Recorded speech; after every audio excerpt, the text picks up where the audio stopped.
The Tragedy of Cinema podcast is intended as a family-friendly program that by extension strives to be inclusive to all people regardless of their ethnicity, gender, creed, or any other identifying factors in this incredibly diverse world of ours. With that said, some of the films we discuss may contain serious subject matters or have content considered morally objectionable by today's standards. We do not intend to condone or dismiss these aspects of these films, but our primary focus will be on what we believe the film succeeds at, some fun facts, and our personal enjoyment factors of each film. With that said, we hope you enjoy the show.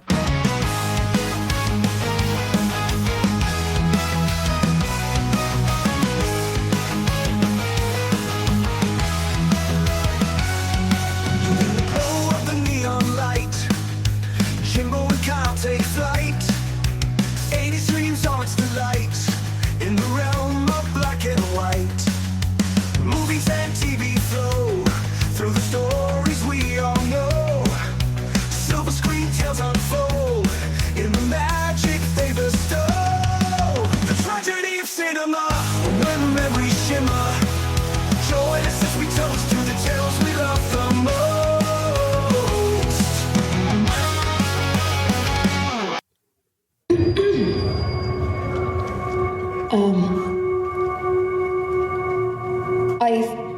I just want to say how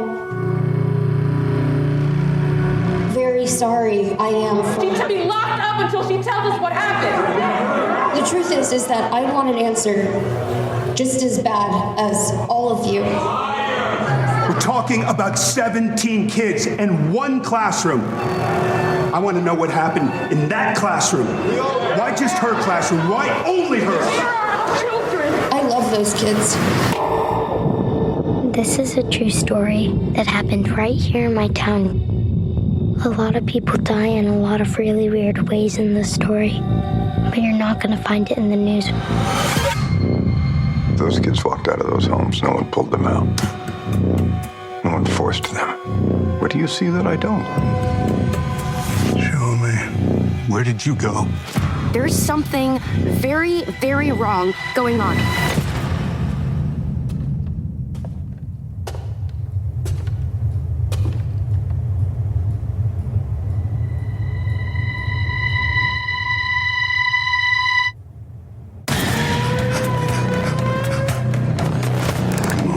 What am I looking at? Leave the investigating to the investigators.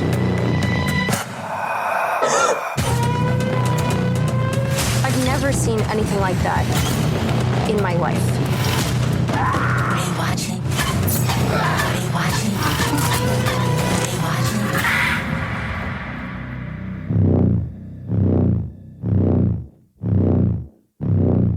Are you watching? All right, guys, welcome back to the Tragedy of Cinema podcast. I'm your host, Jimbo, and I'm joined once again with... Hey, this is your co-host, Bond. The Bond, we have a lot of stuff already in the can, and we were talking one day, and I said, well, I think I'm going to give this movie a try. I seen it on HBO Max or whatever. I said, it's called Weapons. I've heard some good stuff about it. I said, but I've never seen it. I said, let me just, I'm going to start watching, and you're like, okay, let me know how it is. Man, so I started, and I watched about... I don't know, man, at least a half hour, 45 minutes. Like, this is kind of boring. I mean, Jimbo, what are you watching? I don't understand how this is so good. And Bond's like, well, okay, I'm going to start watching Weapons. And Bond's like, dude, you got to stick with it. It gets crazy. Yeah, if you can make it through the first 2/3 of this thing, it is so worth it. The payoff is worth it. It is. So, I mean, the thing I like about this movie is there's probably 5, I'll say 5. There might be more, there might be less, but there's 5 different like storylines going on. Well, there's one main story, but there's 5 different perspectives. So they filmed one scene, let's say a cop and a lady. You see it from the lady's point of view. Then you see it from the cop's point of view. Then you see it from like the neighbor's point of view, and how it all ties together at the end is just unbelievably well done.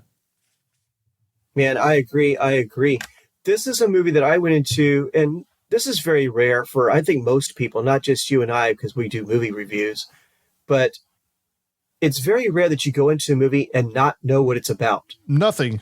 The trailer gives nothing away about this movie.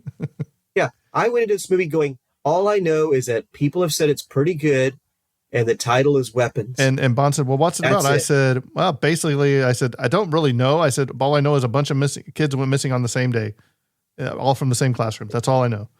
It's so rare in this day and age that you actually get to watch a movie you know nothing about walking into it. Mm-hmm. And there's something refreshing about that. It's kind of fun because when you go see the Titanic, you kind of know the boat's going to sink.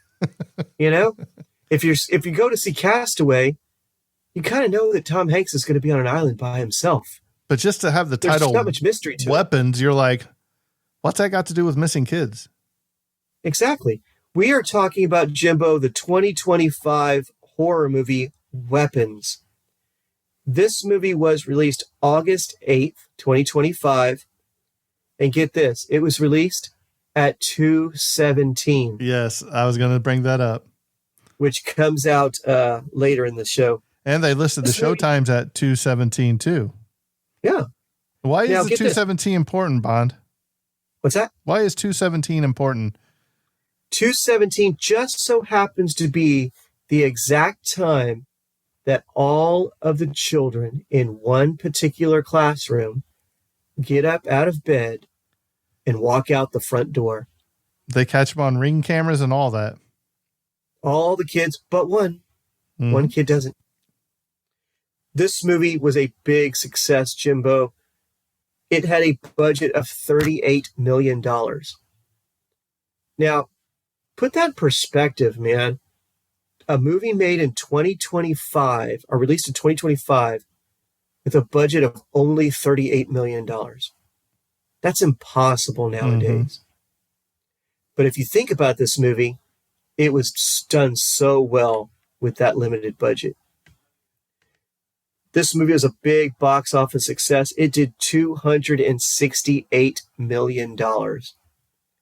So roughly $40 million to make and over $260 million. It did pretty well. So 450% increase in sales. That's pretty good, right? Mm-hmm. It actually came out on the same day as Freakier Friday, the sequel to Freaky Friday, which I thought was hilarious. Because I was like, oh, that's kind of weird. That's kind of a weird choice. Do you want to go see Weapons or Freakier Friday, the sequel? This movie is written and directed by Zach Cregger. I had no idea who Zach Cregger was as a director, but he was off a show called The Whitest Kids You Know, which is like a sketch comedy show. So it's amazing that you have all these comedians and sketch comedy guys going into cutting edge horror. I'm thinking about you, Peel. You know what I'm saying? Because I know that you're doing the same thing. He was on the sitcom Wrecked. And get this, Jimbo, he wrote this movie, directed this movie, produced it, and composed the music for it. Wow. He wore all the hats. Yeah.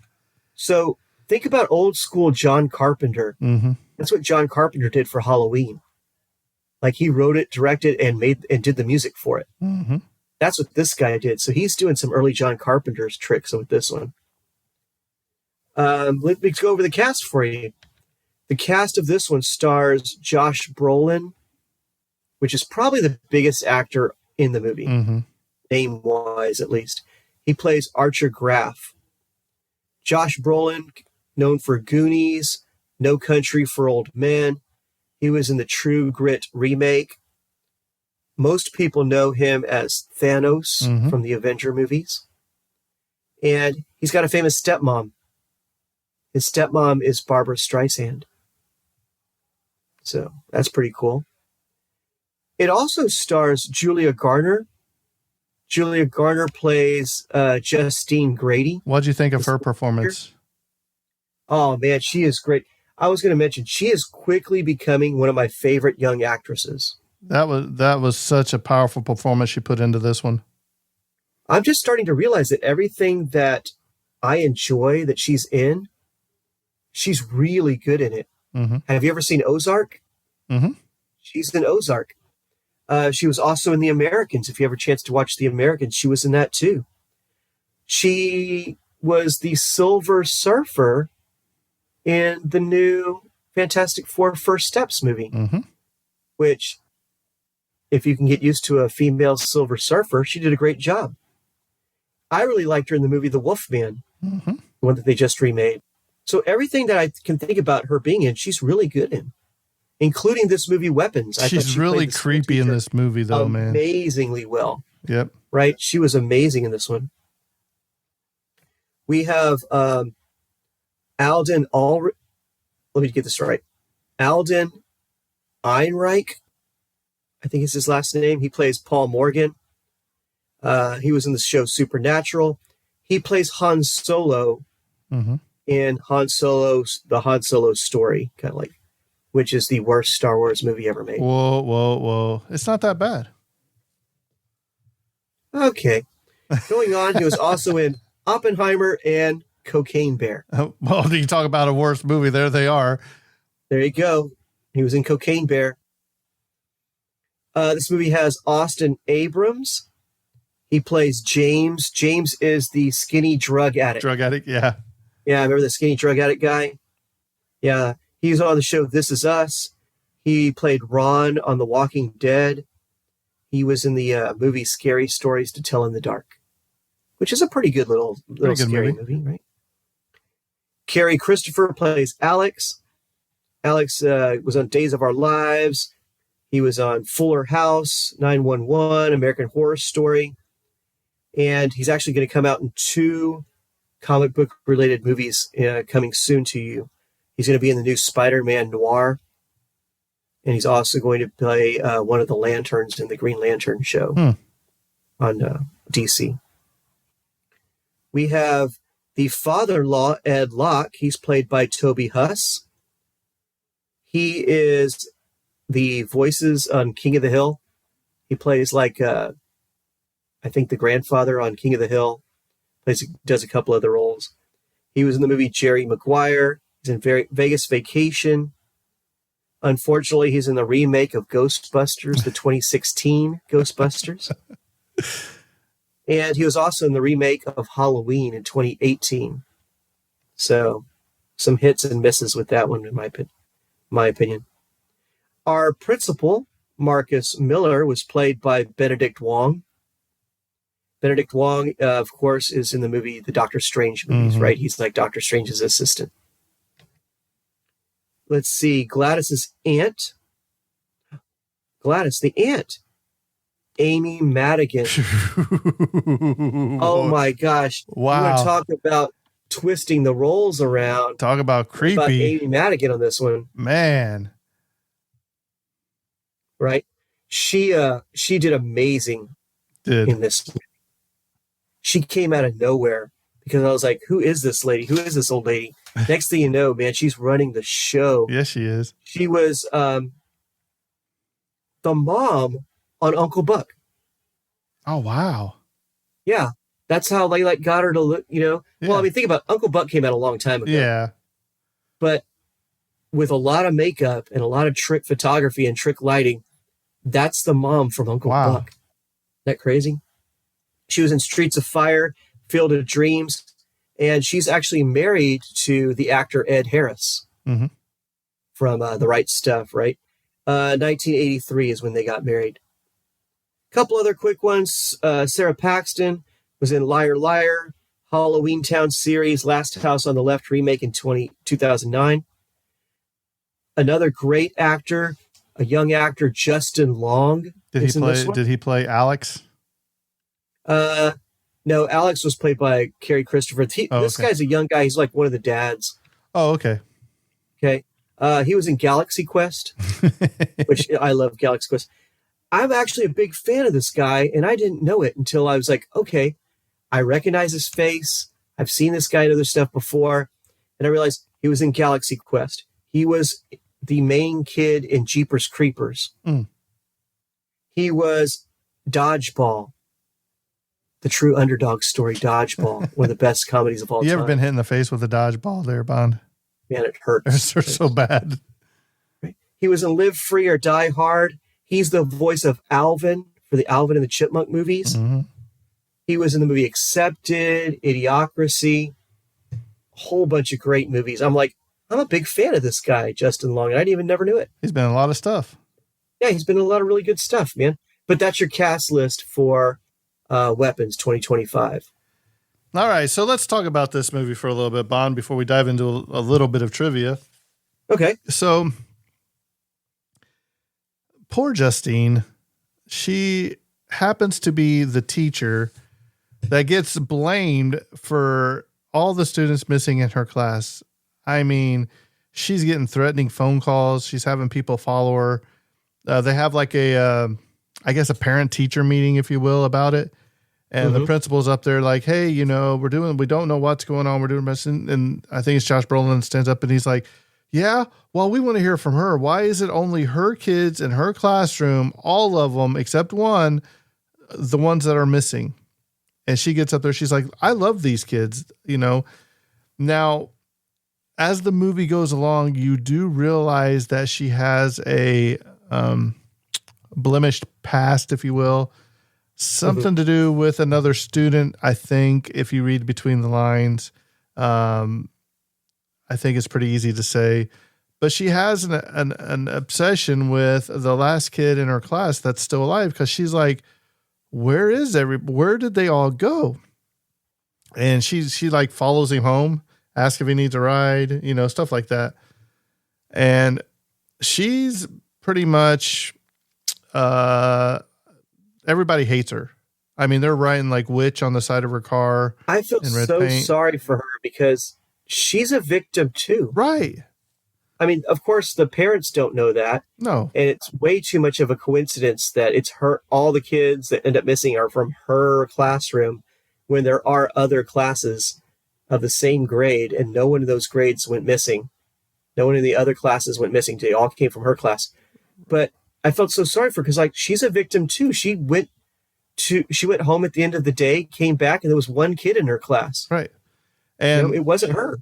And you see her like when she gets off work, she goes to like the liquor store, grabs a couple thing of vodka or whatever, and goes home, and she makes sure she looks before she gets out of her car. She goes and locks her doors, and she sits on the couch, watch TV with the blinds pulled and everything because she's getting threats and everything. You have Josh Brolin's character, whose son, I think Alex, went missing. And he's obsessed because he's like, look, I have him going out of by the doorbell camera. I see the direction he ran. So his thing in this whole thing is, let me get with the other people that are missing. Or the kids that are missing. Let me see if they have doorbell ring footage that I can intersect and, see if we can find out which way they were headed. So maybe we can find a common point where we can find them. Then you have the, I guess he's a deputy that's father is like the head of the police, who is secretly having an affair with Justine. And I don't know, man, he does a lot of stuff and his dad gets him off the hook pretty much. Well, I think they've had an affair before and then they kind of like cut it off. Right. Yeah. And not only that, but she's lost her job. Like the principal has to let her go because there's just too much tension. They can't have her at the school anymore. So I don't know if she's fired or if she's just put on like leave.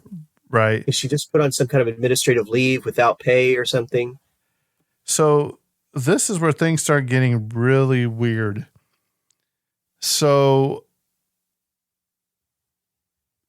Max's aunt is summoned to the school, right? Or her. Yeah. And she's like, well, I'm looking after Max. The parents are sick. I'm in town for a few days taking care of them. So if you need to tell anything to them, you just tell them to me and I'll relay it to them or whatever. And they're like, well, we really need the parents here. And she's like, well, I mean, I don't know when they'll be better, so you can just tell me or whatever. So come to find out, now, and you have a drug addict in here too. I forget his James. I think you said his name was. He's James. Living in a tent in the woods. He's always looking for stuff to pawn to buy drugs. Like he's going to check the doors. Remember, and he finds like the little Hello Kitty CD Walkman and he goes and says, how much for this on the pawn shop? And he's like, I don't want it. It's like, what do you mean you don't want it? That was so funny because it was like a little girl's backpack he finds. Yeah. He's like going through the little girl's backpack and just like picks out anything worth anything to take it to the pawn shop, try to get $5-10 for it. You know what I'm saying? Right. So this mystery is deepening. So you still do not know what's going on. But like I said, you get like, it'll show like, let's say Justine, it'll show her story all the way through. And then it shows like the deputy story all the way through, and they can intertwine there. And then it shows like James's story as he's intertwines with the cop, because the cop's like, look, he sees him trying to break into a warehouse or something. And he's like, no, I work here. And what's he end up doing? Bond, remember? When he gets he ends up like chasing him down. Yeah, man. and then he ends up punching him, don't he? Yeah. He punches him or shoots him. Or I think he punches him. Yeah, he punches him. And he realizes that he has his body camera on. Yeah, and the camera in the cop car's on. And he's like, and so he's like, hey, buddy. Man, I know I'm in trouble for hitting that. Yeah, he said, buddy, you okay? He's like, look, I just don't ever want to see you here again. I messed up. You messed up. Let's just call it even. And but it's great how they intertwine these stories. If you watch the movie, it's going to do better than I can explain because of how all the characters are intertwined. But Josh Brolin's dad, not his dad, Max's dad, who is Josh Brolin's, I can't remember his dad's name. So his dad is like, look, he's like, I need to talk to you. He's like, you were the last one that's seen everybody. Why that? And they're like, well, he's like, look, he pulled it out. He's like, I found all this where all these people are heading. They're heading over here to this certain area, and they're at a gas station, right? And you see, out of nowhere, running like down the street with his hands in his air. They always run with like their arms out, like they're flying, like Superman or something. Yeah, right? that they're flying. Yeah. And he comes over there to the gas station, and it's none other than the principal. It's the principal. Yeah. His eyes are like bugged out, and he like jumps on Justine, and he starts beating on her, and the guy gets him off, throws him off, and he's like, look, dude, what are you doing? And he just goes right back after her. He's like not stopping. And so you don't know what's going on. Why is this principal attacking these people?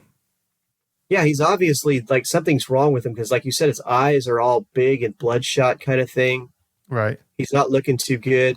Josh Brolin's character Archer Graff is trying to figure this out. He's looking at ring cameras.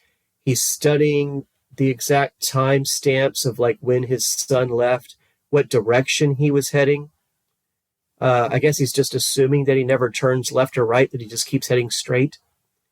And he hits up some of the other parents, and he's like, all right, let me see your ring footage. Let me see. And it's really, a lot of the parents are really hesitant to go along with it. And some of them are like, no, no. Yeah, just straight out. Just let us grieve. But he gets a map, and he kind of traces it to one house. Right? There's like one house in particular. And whose house would that be?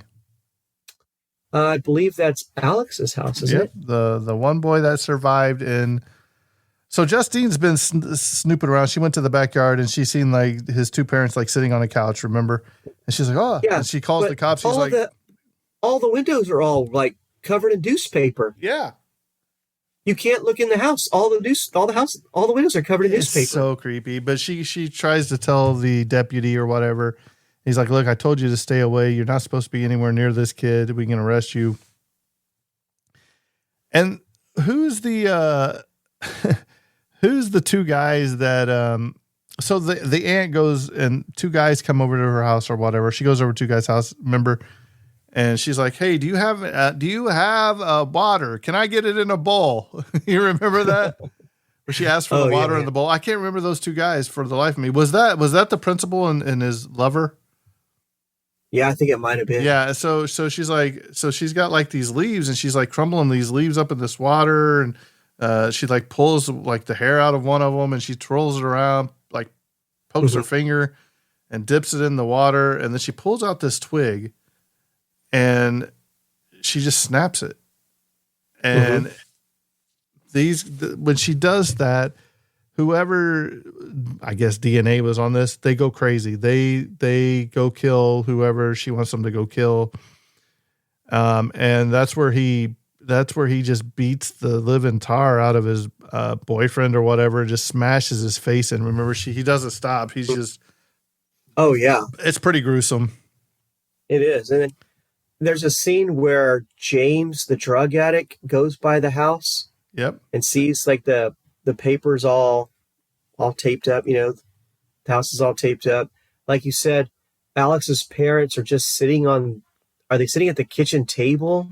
Are they sitting on the couch at one time? I don't know, but do you remember that scene where at the table and she calls Alex, not Alex, is it Alex? Max? I think it's Max. I think it's Alex. Yeah. Alex. Okay, so this is the big reveal because, like we were saying before, the first 2/3 of the movie, the first half of the movie, it's kind of slow. Yeah. And you're like, there's nothing going on in this movie. Okay, we've established these kids are missing, but that's about it. It's not until they get to Alex's story that this movie really gets good. Right. Because when they get to Alex, man, Alex is a little boy. His parents are sitting at the kitchen table. And his aunt pretty much tells him, you're going to do what I say from now on. And here's why. Because she does that little thing and she breaks that stick, and his dad just takes that knife or fork and just starts stabbing himself all over the face with it. And I'm like, yeah, he's like, Dad, his face stop, over and over. Dad, stop. He's just. Well, I think is it his dad or is it both parents? I think it might be both, but his dad. I think he goes to his dad first to try to stop, right? Yeah, he tries to stop, and they're just sticking like forks, repeatedly stabbing their own face.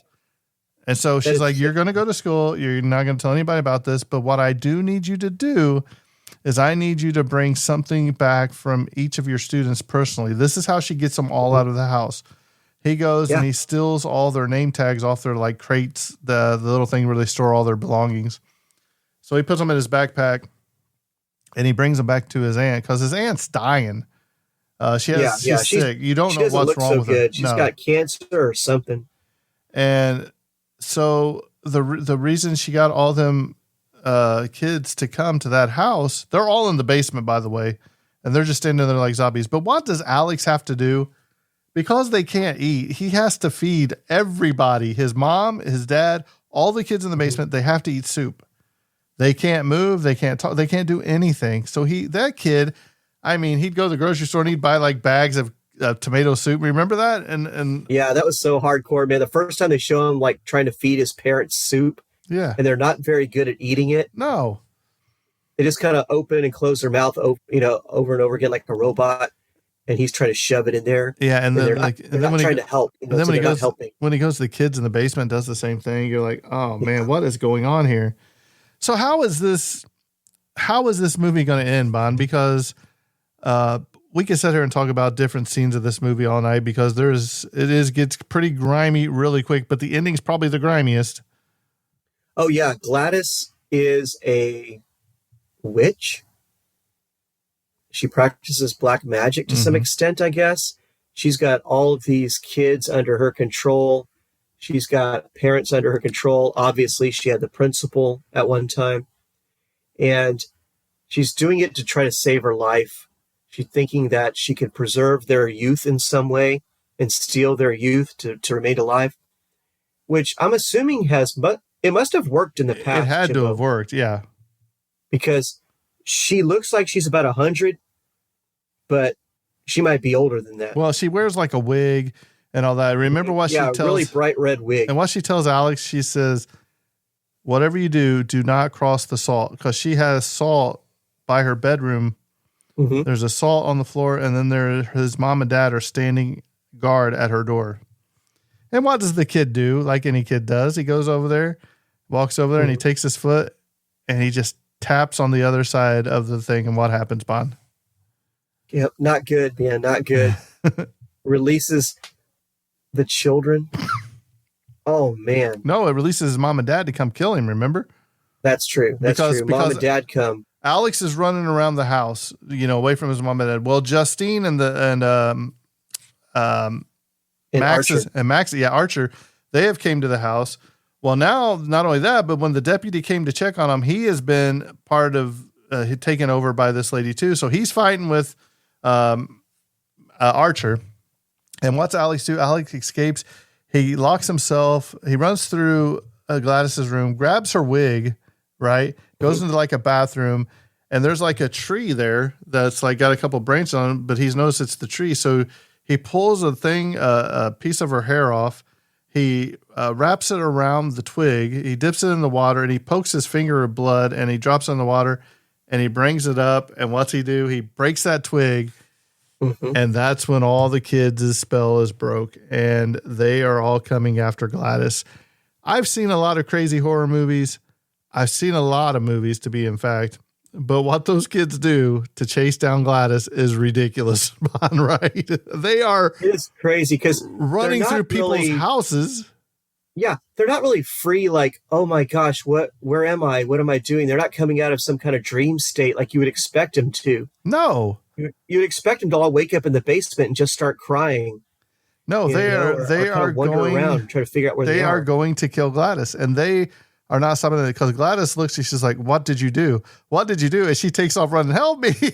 And all these kids, they're jumping out of the windows. They're running through. They're running doors. through houses. Yeah, and they're like the neighbors. They're like she's like running through, and like the one people are sitting there eating, and all these kids are busting through the window and everything.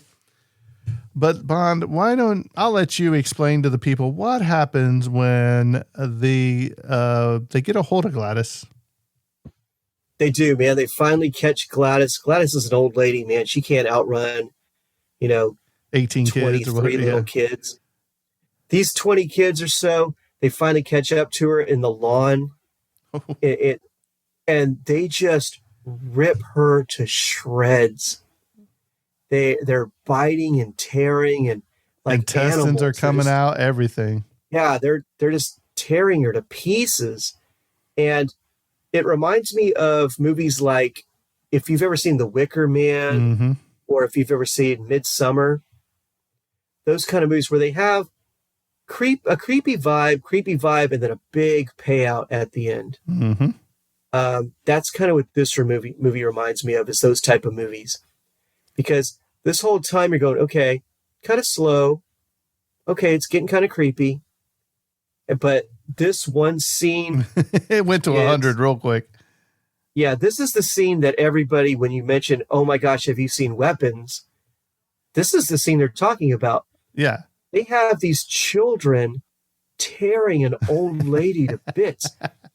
Just put that in perspective. The killers are never little kids. They're never like a gang of little kids. And it's just so brutal. It's done in the middle of the day. It's filmed wonderfully. Yeah. Because they don't hide anything in the shadows. They don't hide anything. It's done right in the middle of the lawn. So right in the yard. So all of the kids, once they're done, because I think Alex has to ring that bell, right? He rings the bell to get them to take off. So there's a bell ringing to this whole witchcraft thing they do. Well, once it's over and Gladys is dead, then the spell is done. And at the opening of the movie, there is a little girl that's talking narration. She's like, 18 kids went missing in my town. They were never found. And, she does a beautiful job of this intro. It's all based on a true story. And then at the end, what does she say? She says, all the kids survived. She said, and just this year, some of them even started talking again. I was like, man, that is hardcore. I said, dude, that hurts, man. But outstanding movie. Let's talk a little bit about the trivia. Okay. So Netflix was going to pay more money up front for than New Line, but New Line assured them a theatrical release, and New Line's track record with horror movies was probably the better selling point. So that's what they went with. This has a lot of I guess this is going back to when M. Night Shyamalan did the Village, or the Sixth Sense. They guaranteed a theatrical release, but it was unprecedented the way they did, because the parts of the deal were an 8-figure sum of money, guaranteed green light for production, final cut privileges for Kreger, interest in a back-end plot, and more importantly, in closing the deal, the guarantee of a theatrical release. So he knew what he was doing with this. The screenplay reveals the inspiration that was behind the way the kids run off into the night. Every child runs across the yard with the same curious posture, body erect, arms outstretched in a downward V like someone holding heavy bags. They run like the naked Vietnamese girl covered in napalm from that iconic photo. The photo is the award-winning war image, The Terror of War, also known as the Napalm Girl, taken in 1972 in Vietnam. It depicts a naked and crying 9-year-old girl, Phan Thi Kim Phuc, running from her village after it was hit in a strike. Her clothes were completely burned off and she suffered severe burns. The photo became one of the most striking from the Vietnam War and is remembered for how hauntingly it shows innocent victims of war. So that's kind of how the kids run in this. Yeah, I've seen that image before, man. It's really heartbreaking. Haunting. Yeah. According to Time Out, on the busiest days of filming, the production would be home to more than 170 children. Child labor coordinators were enlisted to keep the kids engaged when not filming. There's so much here. So the original young actor who was cast as Alex had to be replaced because he hit a huge growth spurt. On October 17th, 2025, HBO Max sent a notification to subscribers at 2:17 a.m. that the film would begin streaming on the platform beginning October 24th. So they're really keeping up with that 2:17. The principal's and husband's meal of 7 hot dogs is a tribute to Trevor Moore from his skit Hot Dog Timmy on the TV show The Whitest Kid You Know. Trevor Moore, who had passed away, was a friend of weapons director Zach Krieger. Here you go, Bond. Room 217 is the room in Overlook Hotel in Stephen King's The Shining that Danny is warned not to enter. The room number was later changed to 237 in the film adaptation. So I think he was given a little homage by doing it at 2:17 a.m. to Stephen King. That's pretty cool. Yeah. The school used in the production is Brockett Elementary in Tucker, Georgia, a suburb of Atlanta. The Look of Paul is a direct reference to John C. Reilly character from Magnolia in 1999. I've never seen that movie. Like Julia Garner and Alden Ehrenreich's characters, Zach Krieger was a closet alcoholic and has been in recovery for over 10 years. A full trailer for this film was shown at Warner Brothers CinemaCon, but not shown online. A few weeks after, a mysterious 45-second teaser preceded Sinners in theaters. Krieger was inspired to write the screenplay after the sudden death of his best friend, Trevor Moore. The gas station scenes were filmed over the course of 3 days at a BP gas station and convenience store in Covington, Georgia. The film's teaser campaign featured a digital clock glowing in the darkness reading just 2:17. There was also a website at maybrookmissing.net. Within 10 pages of reading the screenplay, Alden Ehrenreich was certain that this was one of the best scripts he had ever read. Julia Garner was immediately sold on it within 5 pages. Krieger's wife, Sarah Paxton, appears briefly as one of the mothers of the disappeared children. Deadline reported that the deal was sold to New Line for $38 million, which included the budget for the film, and Krieger getting $5 million to direct and $10 million total. When the sum is added to his fees for scripting and producing alongside Vertigo's Roy Lee and Mary Yoon and J.D. Lifshitz and Raphael Margolis. There's a whole lot of other stuff here. I'm just going to see if there's anything that's worth actually talking about because it is such a brand new movie. In the original screenplay, Marcus was Andrew and was a straight man with a wife named Jenny. So let's just go ahead and talk about this for a minute, Bond. What is your thoughts and feelings on this movie, and where would you rate this movie? Man, this is a good one. I was pleasantly surprised. This movie's actually up for a few awards, and I didn't write all of them down, but there's a few. I know that Amy Madigan is up for a couple awards, an AARP award for Best Actress. The AFTA award in Australia is like their version of the Academy Awards. She's up for those. Julie Garner is also up for a few awards. And it's also up for Best Picture for that same awards show, the AFTAs. I really like this one. I was pleasantly surprised. Like I said, it reminds me a lot of Wicker Man. It reminds me a lot of Midsummer, those kind of horror movies where it's kind of a slow burn. But if you're willing to sit it out, the payoff's worth it. I don't think if you just saw the last 30 minutes of this movie, you would feel the same way. I think you have to sit through the whole thing to really enjoy where the writer and director was going with this one. Mm-hmm. Krieger did a great job. I'm going to give this movie a solid 7, maybe a 7.5. And I think that my prop in this movie is going to be a can of soup. I'll take a can of soup. Well, You know, and there's one scene that stood out to me, and I'm like, why is this even in here? Do you remember when Archer is sleeping in his son's bed because he wants to figure out, hey, give me a sign or something, and he actually sees his son run out, and he chases him. Remember, he chases him all the way out, and he sees him go into that house. And above the house, there's like an M16 or something, and it has numbers that keep going up on the bottom. You know what I mean?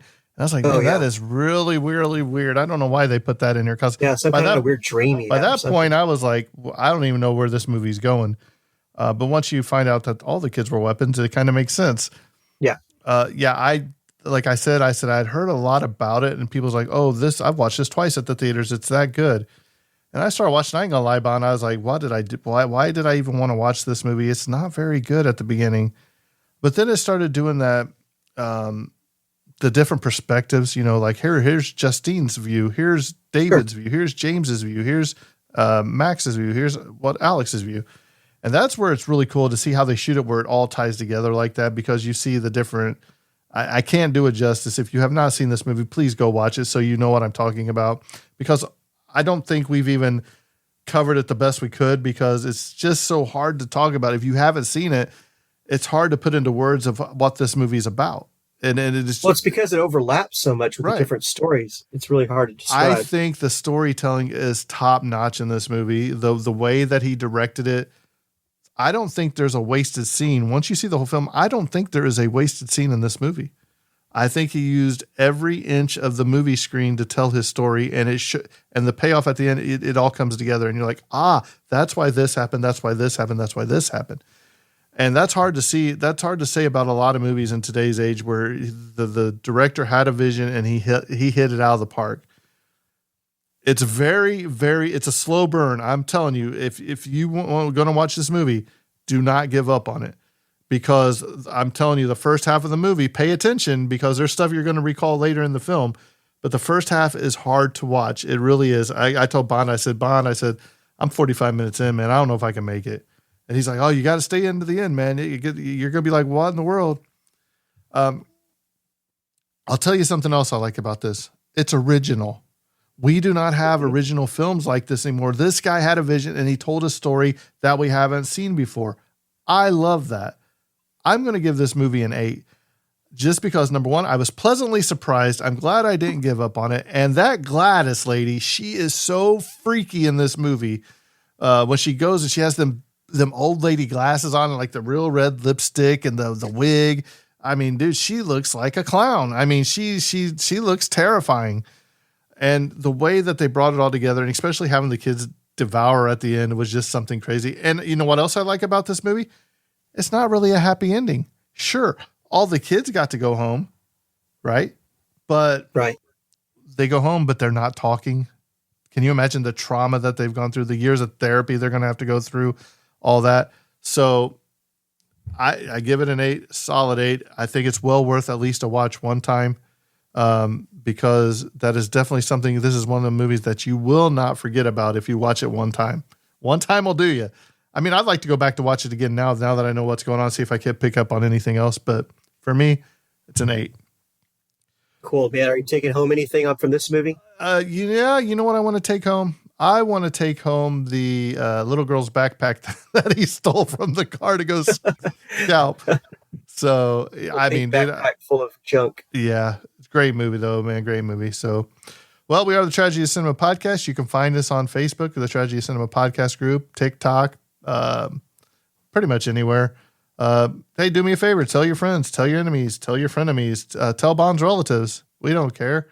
I know some of Bond's relatives listen to the show, especially the Welcome to Derry. They're enjoying that, giving us some positive feedback on that. So, but Bond, you got anything you want to add before we close this episode out?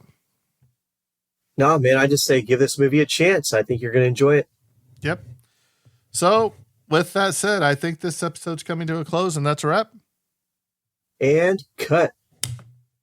The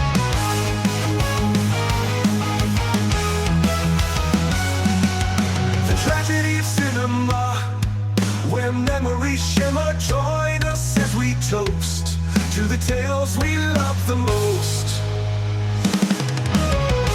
The tragedy of cinema, where